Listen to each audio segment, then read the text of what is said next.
C'est sûrement l'un des derniers chapitres d'une longue histoire qui s'écrit aujourd'hui au tribunal correctionnel de Perpignan. Après 10 ans d'enquête et de procédure, 6 frères et sœurs comparaissent pour fraude et arnaque aux aides de l'État.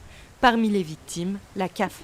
Ce sont des allocations logement de différentes natures qui ont été versées en tiers payant, c'est-à-dire directement aux propriétaires des logements, pour des logements qui au final n'étaient pas occupés, donc étaient totalement inoccupés, ou étaient occupés un temps qui n'était pas suffisant comme il est prévu par le Code de la sécurité sociale. La fratrie, propriétaire de 130 logements dans le quartier Saint-Jacques, avait signé un document leur permettant de toucher directement ces allocations.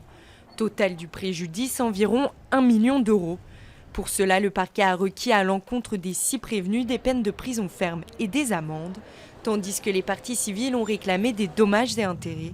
Les avocats de la défense ont plaidé la relaxe. Ils pointent du doigt un problème de contrôle de la CAF.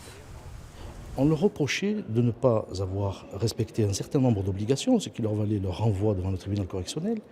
Mais le problème, c'est qu'on a été incapable de savoir quelles étaient ces obligations et surtout quels étaient les moyens qu'on mettait à la disposition des bailleurs pour justement remplir cette obligation.